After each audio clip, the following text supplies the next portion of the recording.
Catie Resor. I'm the director of the Center at Glastonbury for the Connecticut Audubon Society. And Catie Resor, my lead educator, is here with me, and I understand we have very similar names. It is confusing, especially when we share an office and try to answer each other's phones. It can get a little bit confusing.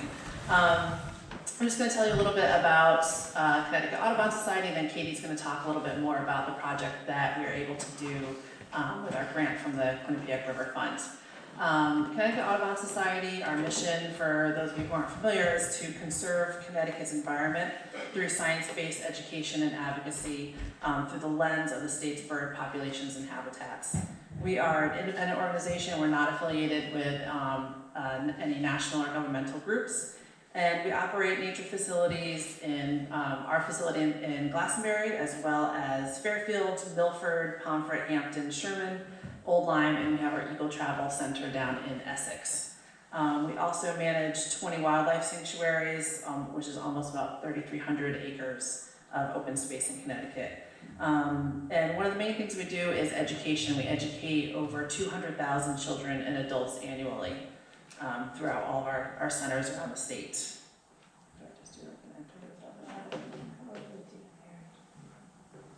Yes, okay. One of our primary focuses as an organization is education. So our main education program that we run at our centers is called Science and Nature. It's an outdoor, hands-on science education program, and it's designed to shrink Connecticut's academic achievement gap between urban and suburban students, while also engaging them in habitat conservation.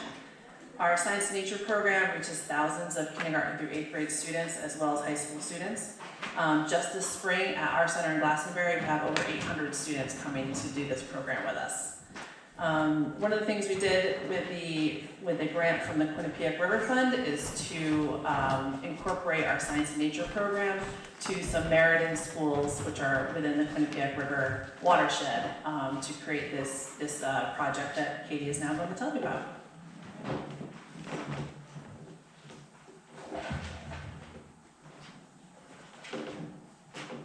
So the project that I wanted to talk about today is putting in rain gardens at Lincoln and Washington Middle Schools in Meriden. Both the schools lie in the Quinnipiac watershed, and the project involved both the formation of the rain gardens as well as developing an associated curriculum that the students could use to help them learn about the gardens and about the issues around the river and water quality.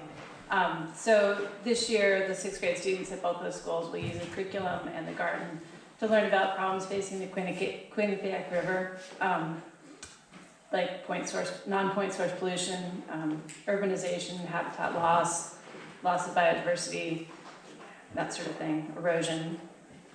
And they'll also have the opportunity to take action designing and installing native rain gardens on their school property, and ultimately use the garden as a focal point for learning about water quality issues downstream, as well as habitats and biodiversity. The nice thing about using gardens in this context is that the gardens will be there long term, so they'll allow for continuing study in upcoming years with other students, other grades.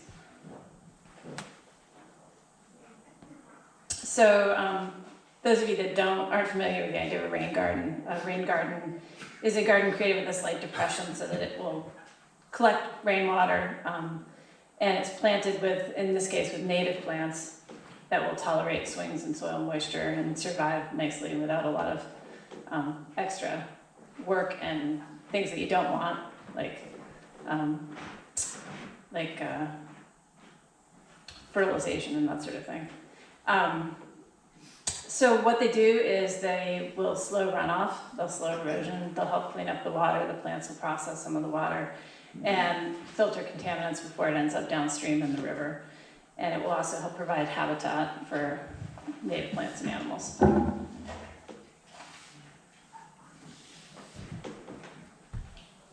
The nice thing about using rain gardens as an educational tool is it gives the kids a focal point for topics like permeability, the water cycle, pollution, habitat quality, and they're all sort of brought to life with more hands-on activities.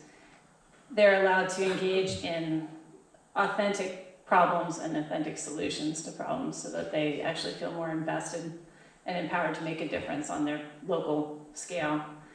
And finally, the cool thing about having these gardens is that it extends beyond just the students that the schools are targeting, but also the broader community. They're very visible. The parents have noticed them, the neighbors nearby.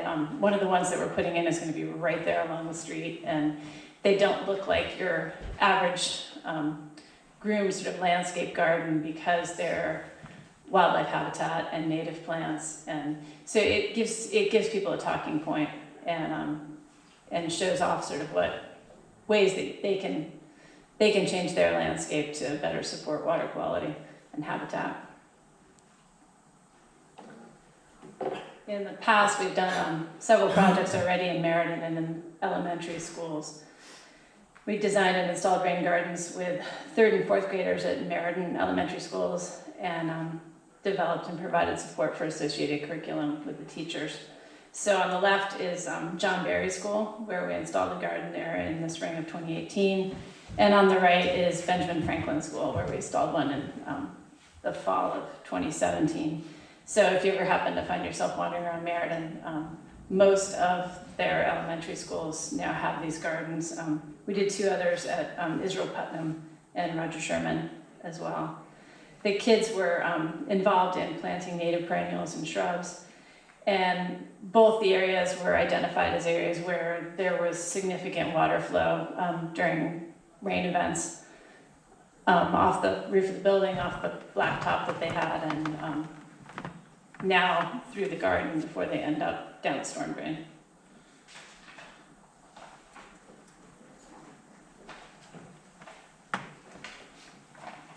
So the current project was funded by Quinnipiac River Fund, and the addition of the middle schools allows for a more sophisticated curriculum, more sophisticated understanding of what it's about, and more ownership of the process of creating the gardens. The kids should be involved in choosing the plants, choosing the site, that sort of thing.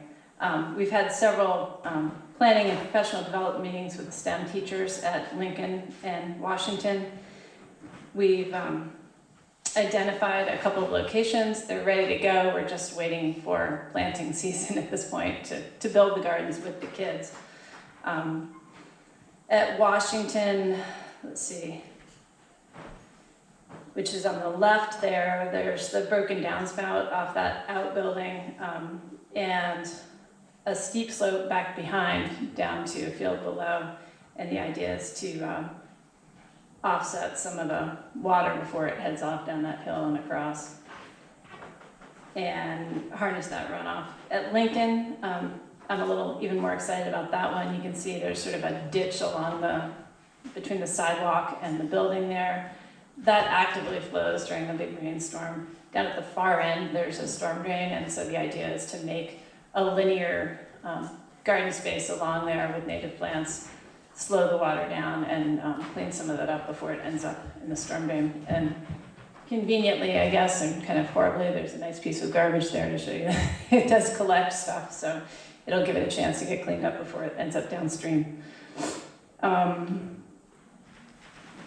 We've also developed and provided the teachers with an extensive curriculum for their 6th grade students.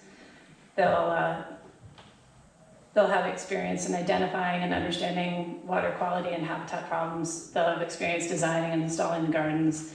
And finally, a portion of the curriculum involves monitoring both immediate changes to the local habitat as well as long-term monitoring of local habitat and downstream water quality. So in May, we'll be spending a full day at each of the schools helping the students plant their gardens. And at that point, you could go see what they look like. But right now, they look like in the slide before. And that's all I have for you today. Any questions? I know I kind of speak quickly. Do you have signs on the site so people know what's going on at the site? Well, nothing's really going on yet, but as soon as the gardens are built, there are signs that we're going to put out with the garden, with at least some kind of explanation to kind of get conversation going about what it is. And like I said, I think it's noticeable to some people because part of the idea of having the native plants and the habitat is that it's gonna look messy, it's gonna look, there'll be seed heads left during the school year, it's not gonna look like a groomed space. And hopefully that's a conversation starter just for one, so. Yes, Where do you get the funding for the builds? for the what? The builds, when you're building the. So this latest one was the Quinnipiac River Fund for the 2 middle schools. Prior to that, we had support from the 3M Foundation. Oh, nice. And that supported 4 gardens. And currently we're looking at more gardens in the Connecticut River watershed up in, is it East Hartford we're talking to? And that would be through, I'm not sure who we're applying to for that.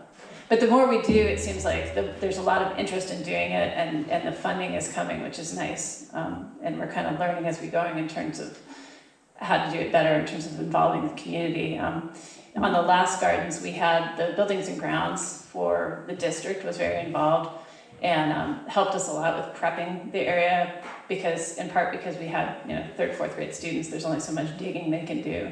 So we'd have the bed ready to go and the kids would plant the plants. The schools that we're talking to in East Hartford, we're talking about having the kids more involved and the parents and volunteers more involved in prepping the sites, which I think will be an improvement because I think we'll get a little more involvement and buy-in from the community in general if they're kind of involved in the whole process from the beginning to the end rather than just seeing it when it's done.